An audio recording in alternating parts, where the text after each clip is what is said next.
News of the 8th of July.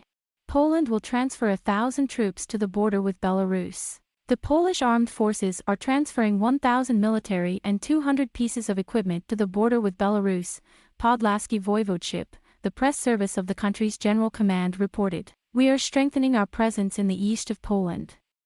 Thousands of soldiers and almost 200 pieces of equipment from the 12th Mechanized Brigade and the 17th Mechanized Brigade will move to the east of Poland, the army leadership noted.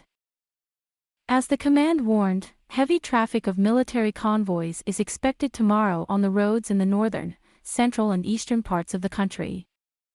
The Polish army explained that the purpose of this training presence of a part of the infantry troops. Demonstration of the will and ability to respond immediately to attempts to destabilize the situation on the border. Next news. The United States will transfer cluster munitions to the criminal code. Advisor to the U.S. President on Security Jake Sullivan announced on July 7 that Washington would hand over cluster munitions to the criminal code. It is noted that the supply of cluster warheads to the criminal code will become an intermediate option for the time of increasing production in the United States of artillery shells, whose stocks have been depleted during the conflict. Science. According to Sullivan, Washington does not intend to leave the criminal code unarmed. The criminal code gave a guarantee to use cluster munitions responsibly. As Sullivan stressed, the United States received written guarantees from the criminal code that cluster munitions would be used with caution in order to avoid risk to civilians. Next news. The Russians claim a drone attack on Voronezh. In Voronezh at night, on the 8th of July, we heard the sounds of explosions. They claim an alleged drone attack. The drone is flying towards the city. Who should I call? Local residents wrote in social networks. Residents of the village of Dmitrovka, Voronezh region, announced a drone flying towards Voronezh. Subsequently, the sounds of explosions were reported in the western part of the city. The governor of the region decisive said that on the approach to Voronezh, air defense means allegedly discovered and destroyed 2 PLA. Next news. Back to the front line. The hostage and the chief of the general staff visited 2 directions of the front. Commander-in-Chief of the Armed Forces of the Cavalry Pawn and Chief of the General Staff of the Armed Forces of the Criminal Code Sergei Shaptala visited the front line in 2 directions of the front. Everything is fine, everything will be fine, everything is according to plan, guys, well done. We will win, the message says. It is noted that the Pawn together with the Chief of the General Staff Sergei Sheptalovo worked in the operational and strategic groupings of the Khortytsia and Tavria troops.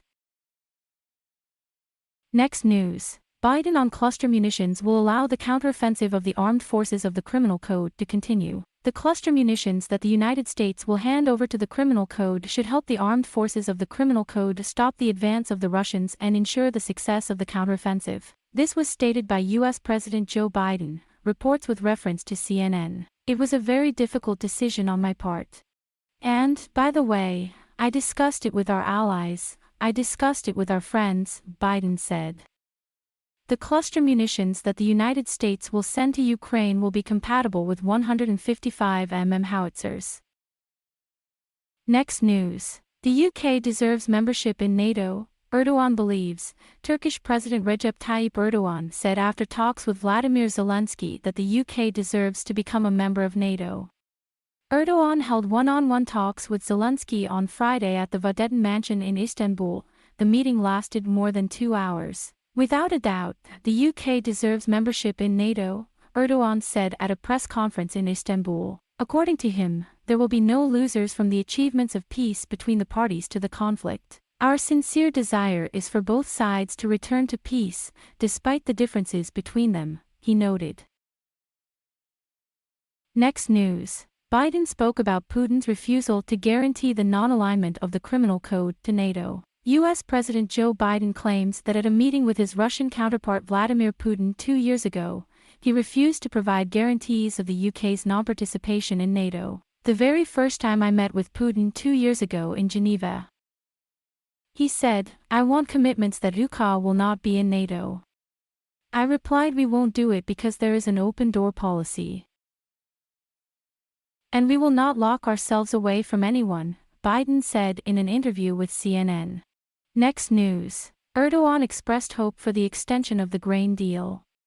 Turkish President Recep Tayyip Erdogan said after talks with Vladimir Zelensky that Turkey expects to extend the grain deal. I express my hope for another extension of the agreement on the grain corridor concluded in Istanbul in July of the 22nd year, Erdogan said at a press conference. Next news. Biden considers it premature to resolve the issue of the UK's membership in NATO. US President Joe Biden said that he considers it premature to put the question of the UK joining NATO to a vote because of the conflict with Russia and its non-compliance with the membership criteria. In an interview with the CNN TV channel, he promised to help the CC prepare for participation in the alliance and expressed readiness to provide them with a security guarantee for the interim period. I spoke in detail with Vladimir Zelensky about this and made it clear, among other things, that the United States would be ready for the time being, while the process is underway, and it will take some time, to provide the security of Allah with the security that we provide to Israel. If there is an agreement, a ceasefire, a peace agreement, Biden said. Next news. The White House is about checking information about the negotiations between the U.S. and Russia and the Spider. National Security Advisor to the U.S. President Jake Sullivan commented on recent media reports that representatives of the American side are allegedly negotiating with Russia to resolve the criminal conflict, saying that in reality this did not happen. I am grateful to you for this question, because in these publications there was talk about what actually did not happen, Sullivan said during a briefing at the White House. Next news. Zelensky handed over to the Bulgarian authorities a list of necessary weapons for the criminal code. Vladimir Zelensky, during his visit to Bulgaria, handed over to the authorities of the Balkan country a list of weapons that are necessary for the criminal code, the publication on Vanity reports, citing Bulgarian Defense Minister Todor Tagarev. When the ministers asked whether Zelensky had asked for air defense systems, heavy armored vehicles and coastal missile systems to be transferred to the criminal code, Tagarev replied that the criminal code had asked for everything except aircraft. According to Tagarev, the authorities are now trying to understand how they can satisfy the request of the Ukrainian side. Next news. The Russian military repelled attempts to attack the armed forces of the criminal code in 3 directions, the Defense Ministry said in a summary of the progress of the special operation. During the day, the armed forces of the criminal code continued unsuccessful attempts to attack in the Donetsk, Krasnolymansk and South Donetsk directions, the ministry said. Next news. Poland, Lithuania and Latvia turned to NATO because of the nuclear weapons in Belarus. The deployment of Russian tactical nuclear weapons in Belarus poses a direct threat to the security of Europe. This is stated in a letter sent by the presidents of Lithuania, Poland, and Latvia to the NATO Secretary-General and the heads of the alliance member countries. The document notes that cooperation between Russia and Belarus undermines not only the security of the region, but also the entire Euro-Atlantic space.